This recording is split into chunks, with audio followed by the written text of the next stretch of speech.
Good evening. This is John Harder with another episode. You know, some of you guys, you know exactly how many episodes you've done. I actually have no idea. I think this is the 60th, but I am not sure. And I've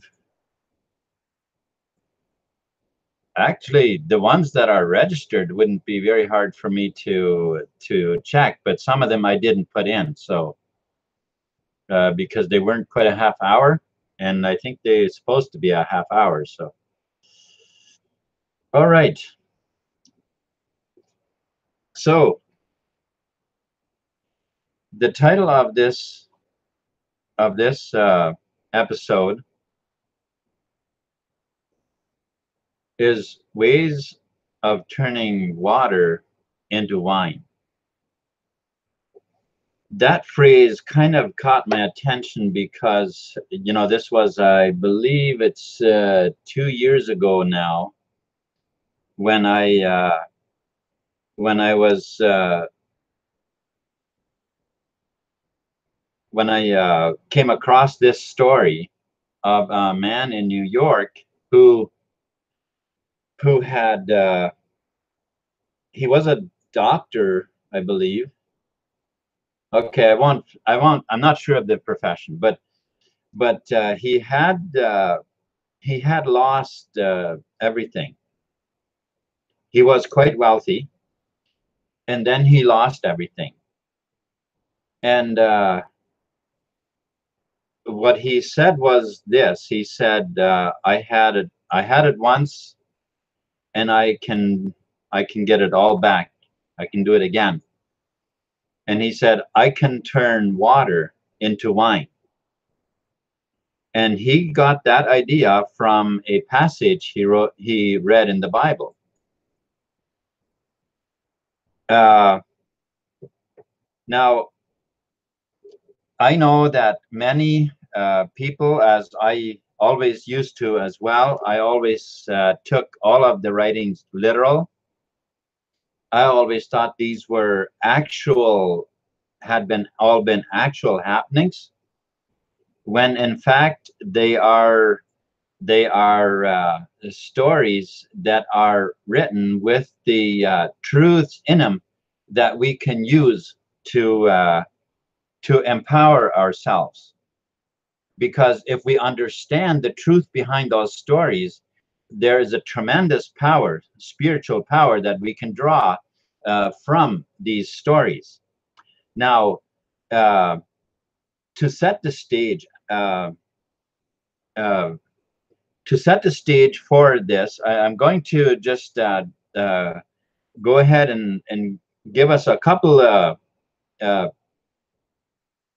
ideas here as to what some of the meanings are, so that we can apply it in the story better. Okay, so there was a wedding.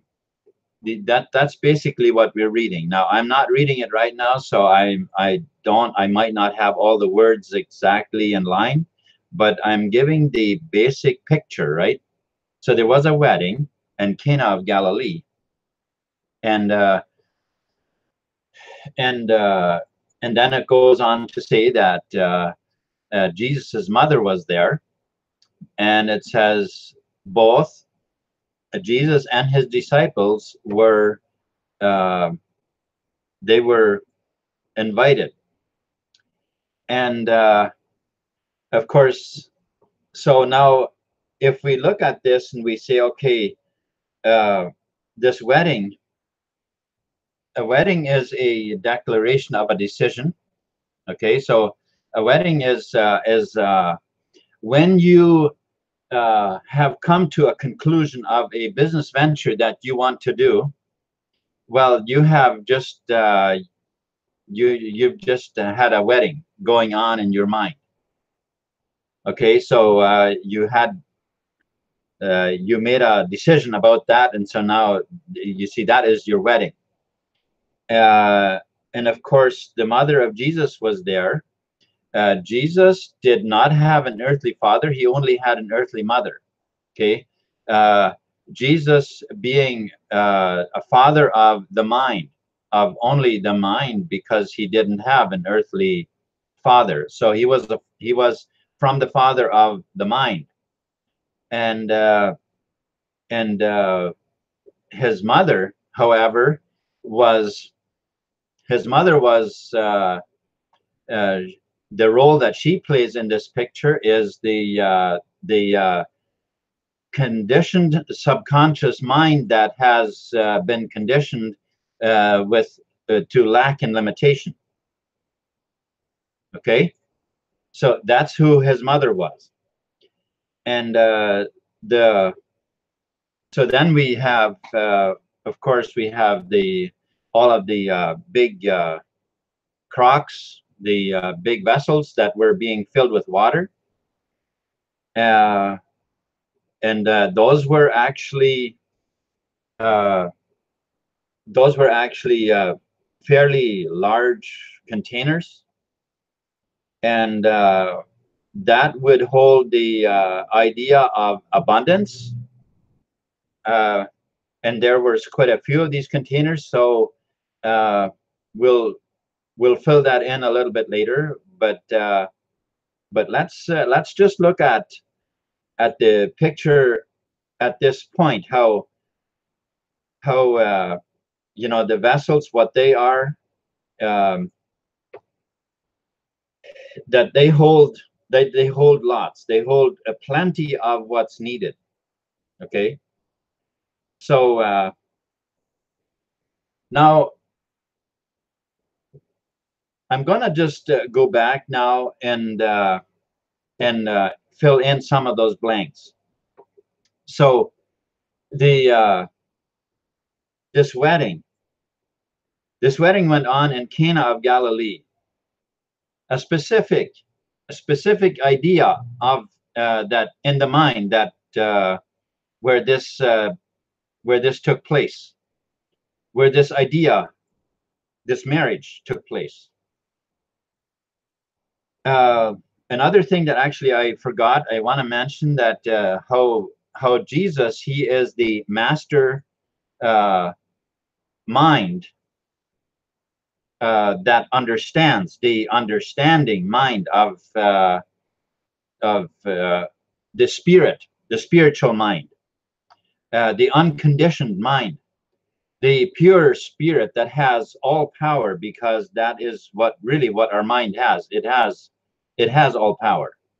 The problem that we have is that we're allowing Mary to continue to tell us that there's no wine.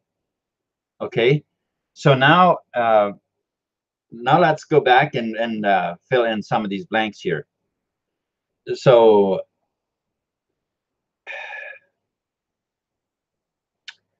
we have this wedding going on, and who shows up first? The first person that we're told that was there was the mother of Jesus. When you have an idea that to you, it excites you, it seems like it would be such a great thing, and you want this, you know, and what is the first thing? What is one of the first things that come to your mind? I don't have enough money. How will I pull this off? I don't have enough money. The mother of Jesus is telling you that there's no wine. They don't have any wine. Okay. And what did Jesus say? What did Jesus say when the mother of Jesus said that? When his mother told him that they don't have wine, he said, "Woman, what have I to do with you?"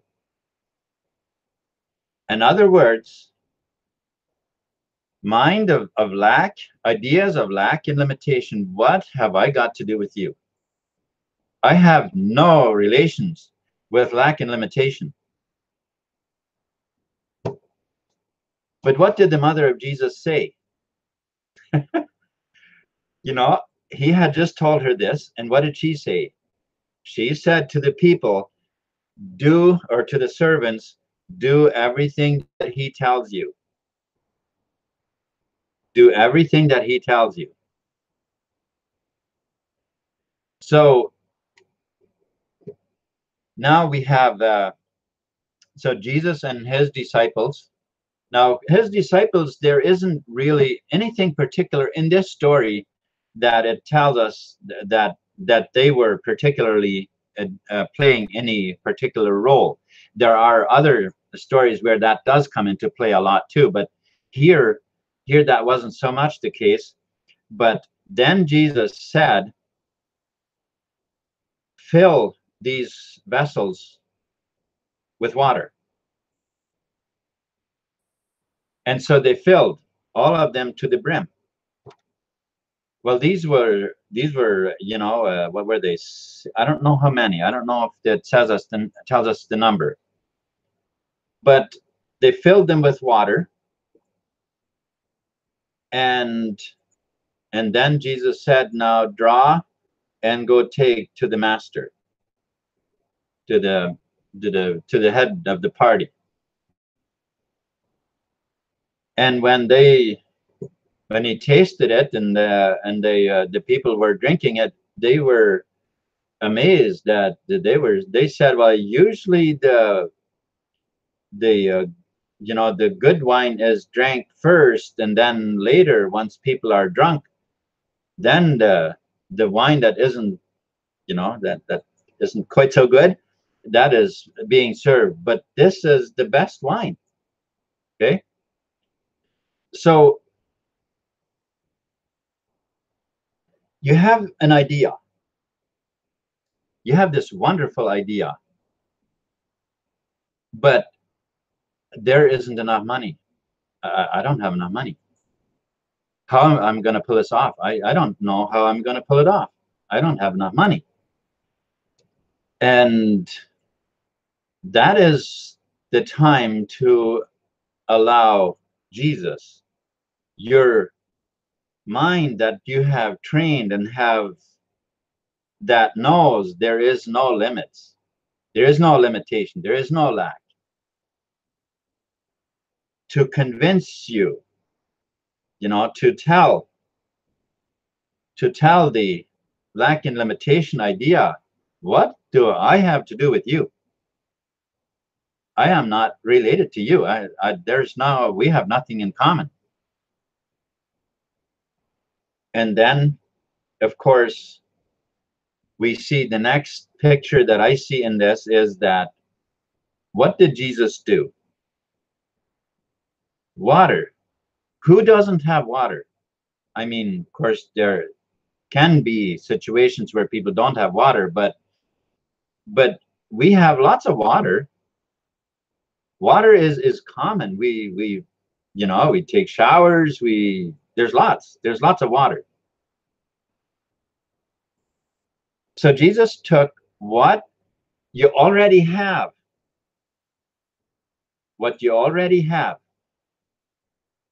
and then turned that into wine. What does that tell us? There is plenty of things that we already have in life.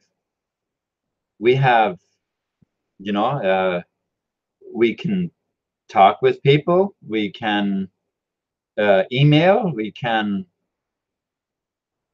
have plenty of tools, plenty of ways that we can convey the message to others of what TBC is, how it works, how do you get the information. You know, you visit the blog, you get the information. So there's spirit. The spirit has no limits. But use what you already have, and then turn that into that amazing success that you're looking for. So now, what really do we already have? Those of us who have TBC, we obviously have TBC, and we could say, well, that's already all the wine we need. Well, then let's serve the wine. Serve the wine. Let's help people with the wine. You know, this person that I was talking about, who was so successful, he would do this. He would keep telling himself, I can turn water into wine. I can turn water into wine. I can turn water into wine. He'd keep telling himself that because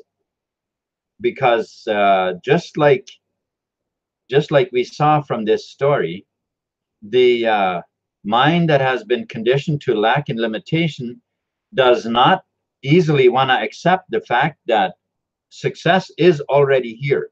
There is already abundance. There is already all the wine you want, right? But when we do not pay attention to that lack and limitation, we don't relate ourselves to it, and then we take the steps that it takes to achieve that success that we're looking for. Now, the beautiful thing is, with TBC, if we have any, we can already easily feel very, very successful, because there is a tremendous amount of value in even just one coin. Even just one coin, the value is tremendous. Now, where we need to see then is, we see the value that it is also turning into to be. We see the value of helping many people achieve this, because obviously the more people join TBC, the higher the coin goes up. The more people we can lead to the blog to educate themselves, the more they will realize, you know what, I think I'm going to be buying a few coin. I want some coin. And all of the things that the education that is available on the blog, that we can direct people to.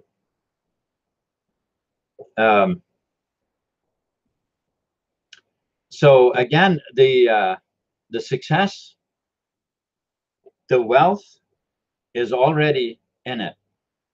But in order for the coin to gain the complete value, obviously we want 1 billion people using it.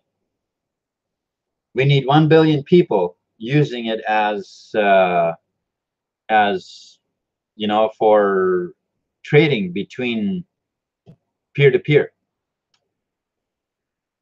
So, and of course, there are things coming down the pipe that are going to be of extreme, that are going to be very, very, very valuable to all of us in TBC. We're going to be seeing some things in the future that is just really awesome. So the growth is going to, well, you'd almost use the word explode, because TBC is just around the corner from some very quantum leaps of success. Get ready, folks, and get excited. Let me tell you, get excited, because there are good things coming. It's completely amazing what TBC is already turning into. Just a few days ago in the Philippines, that in itself is already proof that TBC absolutely works, right? And that's only one small milestone of many more to come. So I'm just going to take a bit of time to see what you guys have been chatting to. Okay, so John today. Okay, so and,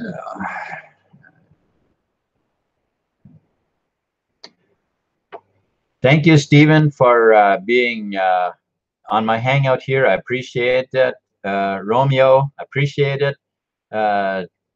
Joe, Diana, thank you for hanging out with me here. And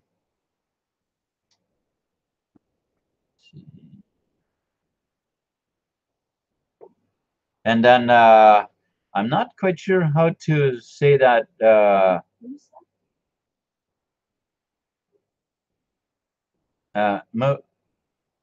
Musao, I guess. Sorry if I'm not pronouncing it right. I really appreciate you here as well. Yeah, so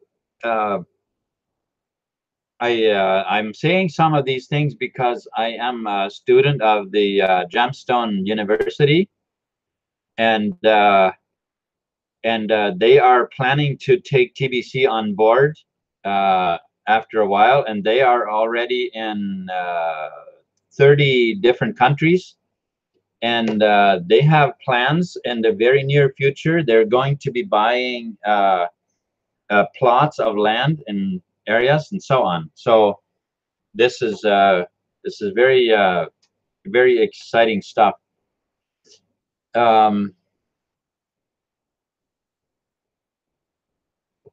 All right, so again, with the success of TBC, we have very good things coming, and let us get ready. Let's talk to people, get people involved, and just get the word out.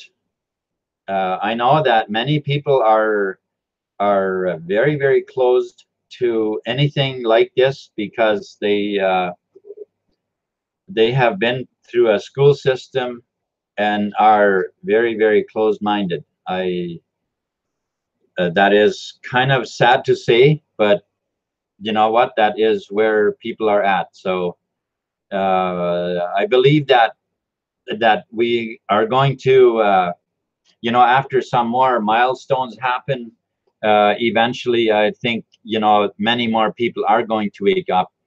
Now, what I'm looking forward to here in Canada is that the movie is going to come out. It's planned to come out in August. The movie that is, it's called The Myth is Canada. The Myth is Canada, right? The Myth is Canada. There's a documentary coming out. And what it's about is it's going to expose the fact that since 1931, Canada hasn't even legally had a government at all. The guys sitting in Parliament here, they are basically trespassing on Canadian soil. That's what kind of a government we have here, okay? And of course, doing nothing but taxing and sending the money off to the Queen, to Great Britain, of course.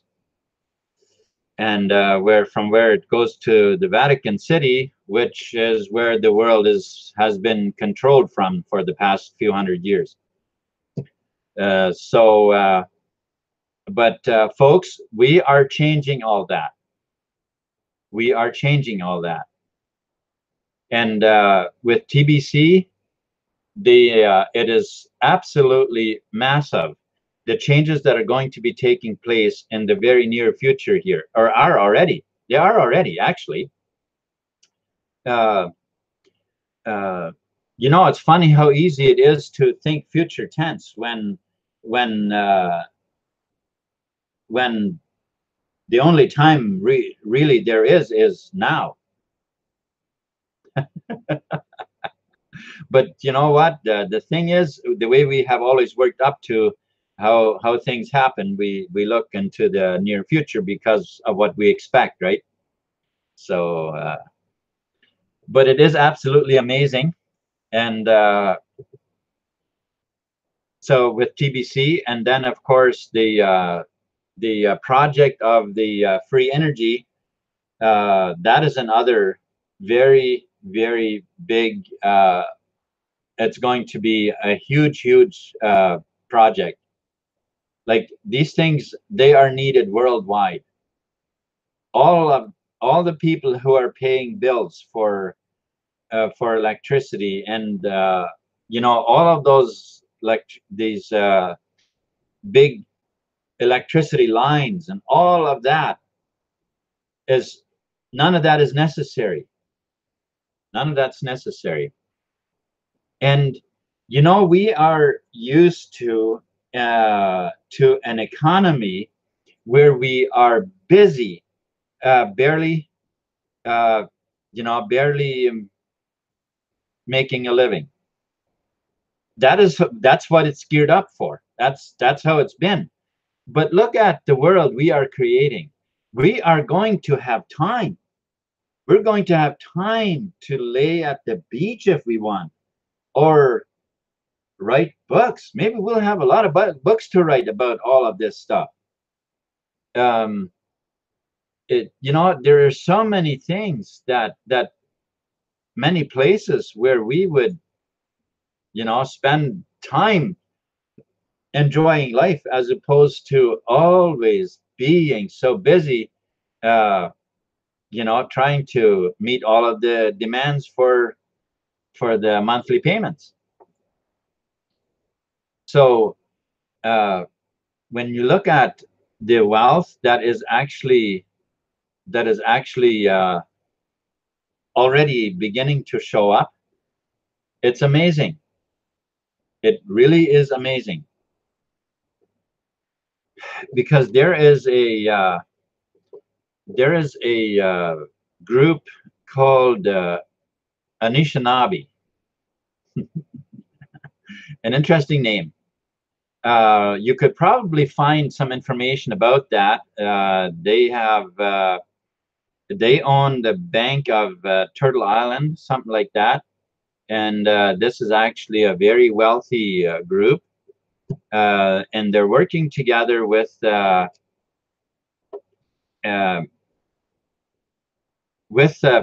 de Oro. Now, if you don't understand what Pantera de Oro is, I'm going to just give you a little bit of information about that here. Pantera de Oro, it is a free society set up with a complete legal system that is built on the foundation of mutual benefit for the people.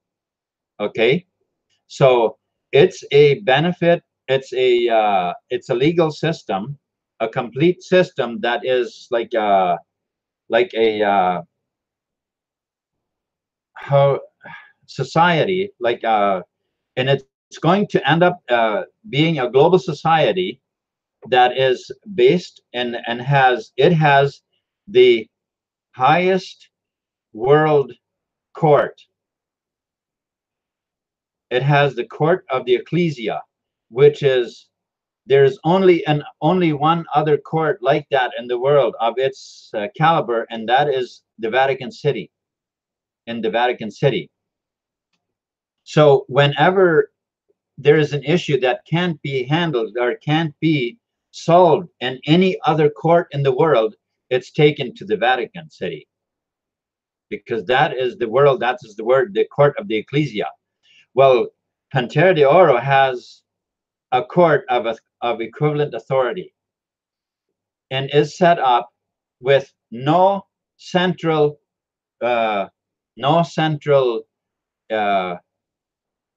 how should I say, manipulation. It is a society that is completely based on the principle of the people, of a mutual benefit for the people. And so it is going to it has its own monetary system, which is going to actually be plugged in as soon as the money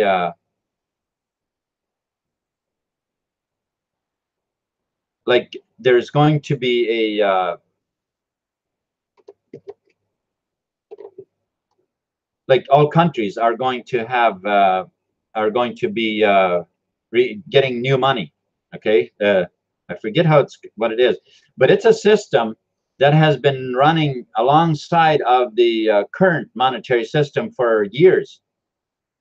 It was just because the elite they were always in control, and they were never able to you know, plug out the old system and plug the new system in. So there has been interruptions when each time that was planned. So this is something that is really some very major things that are happening, and that are just you know, that are just about to pop on the scene. So it's really a wonderful thing. All right, so what have we got here? And it says TBC is community load completely. Yeah, you're right, Diana.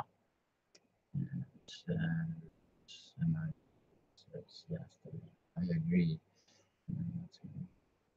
Changing the world community is no. That's right. Changing the world economy is not a small fiat. Yeah. So we don't know whether the new monetary system is going to be still if it'll probably be moving away from fiat. I wouldn't be surprised, but it is based on the value of the country. So which you know, is quite something. Certainly different than what it has been, but now I think a lot of the value that that is going to that countries are that now have, some of that value is going to disappear because technology is going to take over in some of those areas and giving us better means so that we will not need to burn fuel. Like for instance, countries that whose value is based on oil, you know, and give it 10, 20 years and there's going to be hardly any oil going to be burned. That pollution is basically going to be disappearing. Okay, so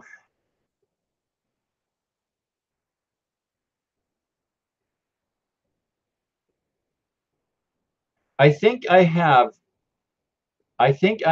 a video in my you know, I'll have to check. If it isn't there, I'm going to make sure that it is. But a video where you can actually educate yourself as to what exactly Pantera de Oro is. Okay, if that's something you're interested in, to me it's of huge interest, because what this system does, it allows you to completely break free from whatever country you're in, from the tax system, the legal system of any country. You'd be completely free from it, and be part of a different society that is a mutual benefit society. Okay, and it's truly going to be a society of wealth. Okay, so that is so true. Hello, so true. Our son and daughter. Okay. All right. Minimum wage just keeps people. Yeah, that's true. The minimum wage, what you said there, Diana. But let's just realize, you know, in Canada there's going to be some very major changes very soon. I had asked the question. Okay. Is that what Gemstone University. Yes, Gemstone University is owned by Pantera de Oro. Yes, what they're actually coming out with is they're going to have a complete marketplace, their own monetary system. They're also coming out with a cryptocurrency, and the Pantera de Oro is going to have a complete education system on it. So instead of even using education that the schools have, the Pantera de Oro or the Gemstone University will have the entire education system on it, which is all based on truth and prosperity and abundance. Okay, so did that answer your question, Diana?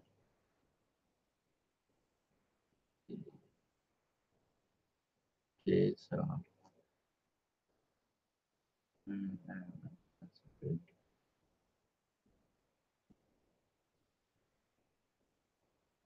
Yeah, so we can. I'm sorry. What does that say? She says ourselves. Yes, yes. That is what Pantera de Oro is all about. Is and the Gemstone University is where you learn all of the. It has the entire course exactly how to do that, how to go about becoming completely free from the legal system of the country. No more taxes, no more license plates, no more driver's license. Uh, none of that stuff that you by law have to have. That's none of that will be required, and you can still stay living right here in Canada if you want. A matter of fact, I believe the plan is that there's going to be land purchase in Canada anyway. If they don't, then I will.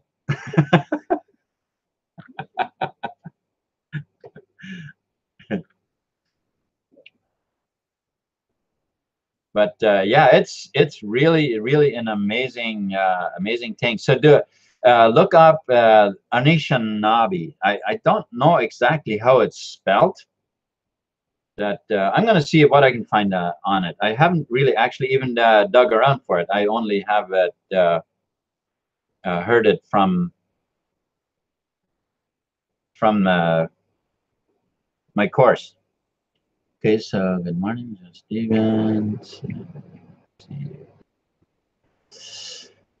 Yeah. Okay. So I guess I'm gonna sign off. Thank you very much, everybody, for hanging out with me, and for those of you who are watching this video and are still wondering what TBC is, and would like to know more about it, you can definitely visit my links below and find information that you want. There's contact forms on there. You can contact me. I also have my email address if you want to email me, and I'd be very happy to help you out in any way that I can. So for you to become more wealthy and so that we can all together create a new wealthy economy. So that is the move that is going on in this world right now, where we are going to have much less government and way more prosperity. That is where we're going. So, and I know that just like the elite, they are using every last trick up their sleeve to try to create all the havoc they can to try to show their muscle, but they have been on a losing streak since 20, what is it now, since '08. Since '08, they have been struggling and have been. And here's what I learned about that: that some of their own children turned away from that Satanist idea and actually became human and started fighting against them, and along with others who were in their how do I say this? Because what these people did is they had to beat them at their game. They playing the game of deceit and trickery, that making it look like they were with them on their side when actually they were infiltrating against them. Okay, so that is how these people were finally beat. Because if you're going to try to win somebody or win a game or whatever it is, you have to play by their rules in order to win. And that is what ended up happening. And I mean, thank God that it did, because 2012 was supposed to be a complete lockdown of every man, woman, and child. Everybody chipped, that was supposed to be complete in 2012. Well, we have gotten quite a bit past that. The battle is still on, but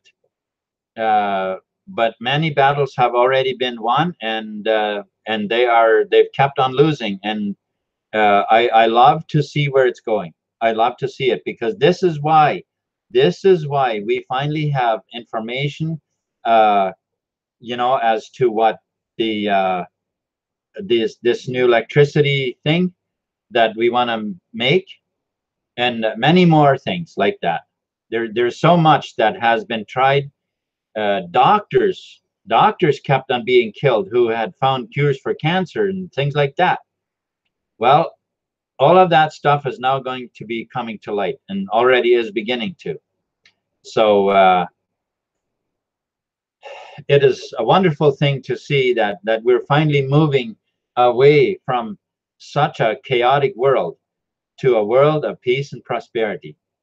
With that said, thank you very much, and I'm signing off.